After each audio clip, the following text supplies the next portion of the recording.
Well, that's a developing story. We'll keep a close eye on it. For now, we're shifting our focus to some other breaking developments now coming in. And this after the West Bengal governor returns the SEC, the State Election Commission's joining report to the state government. TMC's Kunal Ghosh has now torn into the governor, Ananda Bose, and I'm quoting from what he said. TMC will win the polls, and if the governor tries to disturb the elections, then we will say, CV Ananda Bose, Bengal se dur hato. Let's listen in.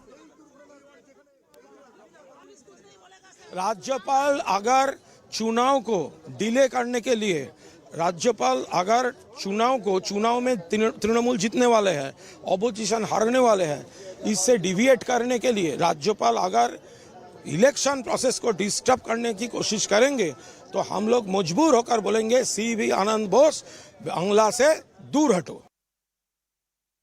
তো রাজ্যপালের কাছে যে এখতিয়ারটা আছে সেটা কোর্টের বক্তব্যেই কিন্তু পরিষ্কার।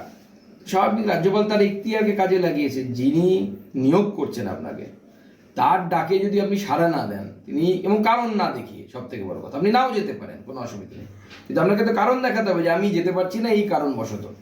দুর্ভাগ্যবশত আমাদের রাজ্য নির্বাচন কমিশনের মাথা যিনি আছেন তিনি করেননি এটা। তো সেই জন্য রাজ্যপাল মহামহিম রাজ্যপাল তার এখতিয়ারের ভুক্ত যা কাজ সেটা তিনি করেছেন। পরবর্তী পদক্ষেপ কি হবে এই বিষয়ে রাজ্যপালই বলতে পারবেন আপনাদের। Let's also now bring in our colleague Kamalika Sen Gupta, who in fact is now joining us on the broadcast. Kamalika, while the BJP is saying the governor has the right to reject the report, what is prompting such extreme reactions from the TMC where they're saying that if this pattern continues, we will say to the governor that Bengal se dur hato? See, the big development now is that the governor has not accepted the joining report of State Election Commission. State Election Commissioner joined two weeks back, and that point of time, a State Election Commissioner is appointed with the consultation with the acceptance of the governor. The state discusses it, sends the name, and the governor also accepts one name, and then they go ahead with the appointment. In this case also, Rajiva Sinha was appointed, obviously, with Kamalika, the governor. I apologize for interrupting. We, in fact, have the state BJP president, Shukanto Majumdar, now joining us on the broadcast. Good to have you with us here on CNN News 18. How do you react to the kind of comments that are coming in from Kunal Ghosh, who are questioning the action that has been taken by the governor when he doesn't accept the joining report? It is quite natural for us because you know that TMC is always habituated of doing or passing this kind of comments, irrespective of the man who is in the post, and even it is a party which actually held some kind of word, even in respect of Prime Minister as well as the Home Minister. So we are habituated with that, but the problem is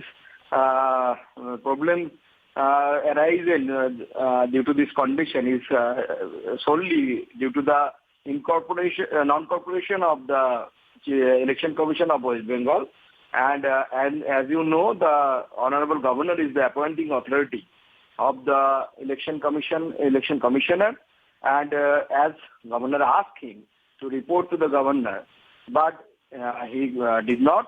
Not only so, even he did not inform the governor's office why he was unable to attend the meeting or why he was unable to meet the Honorable Governor.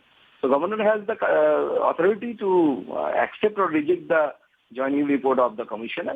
So it is quite evident that in future what will happen, it will depend upon the constitutional expert will be able to tell what will happen in future.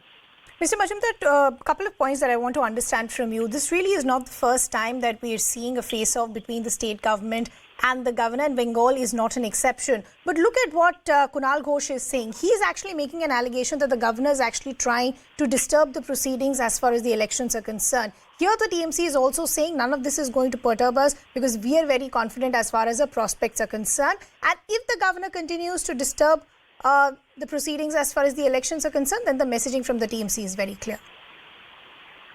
See, what is the present governor is doing?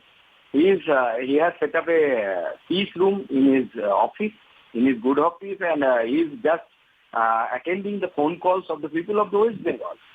So is it unconstitutional? Whatever Honorable Governor is doing, it is quite constitutional, and that's why TMC is just blaming him, and they are handling the governor politically. But that's the problem. Governor is not a political post, and he is the custodian of the constitution, and that's why whatever the rights given by the constitution, he is using those rights. Mr. Majumdar, I also want to understand, as you rightly pointed out, why is the governor being dragged as far as the politics of the Panchayat polls are concerned, right from the nomination process to the word that came in from the courts as well.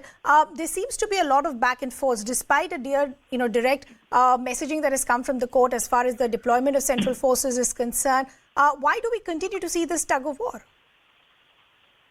See, even the court has slashed our election commissioner as well as the whole commission for not doing their job. The TMC has actually here set up a system in which if you don't do anything, if you don't perform your duty, then it is okay.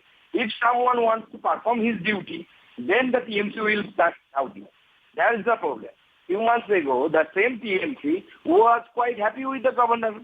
Now, they are unhappy with the present governor. So that is the problem. Previously, when Jagdeep Dhankarji was the governor of the state, even that time also TMC were unhappy. So these unhappiness of the TMC, no one can make them happy. Okay. That is the problem. Okay, Mr. Majumdar, we'll have to leave that conversation there. Thanks a lot for getting us all those details. Let's continue the conversation with our colleague Kamalika, who's been patiently waiting. Now, Kamalika, the BJP is saying the governor is just doing his job. Okay, Kamalika, I apologize for interrupting once again. In fact, from the TMC, we have Biswajit Dev, who's joining us. So good to have you with us here on CNN News 18. The BJP is saying the governor is just doing his job. Why is the TMC taking a dig at the governor? You see, the governor is a constitutional authority. You must understand that governor has to act only on the recommendation of the Council of Ministers. He has got no discretionary power. The appointment of the State Election Commissioner was recommended by the Council of Ministers headed by the Honorable Chief Minister. So governor just merely acted on it. He is nothing else but a rubber stamp. He has to act on the aid and advice of the Council of Ministers. It is mandatory on his part to do so. He has got no discretionary power. Unlike in some northeastern states where the governors have some discretionary powers relating to 6th schedule of the Constitution in some districts. But here, the governor has got no constitutional, no individual power. He has got no discretionary power. He has to act on the aid and advice of the Council of Ministers. So whatever he is doing, this is something extra constitutional authority. He is trying to become an extra constitutional authority, which is not entitled to do under the provisions of the Indian Constitution. But Mr. Dev, I have to end that conversation, but I just have to make that point. The governor is in his right to reject as far as the accepting report is concerned. Answers have also been asked as to why the presence didn't happen earlier. So is it fair to drag the governor as far as his political water words is concerned? Unfortunately,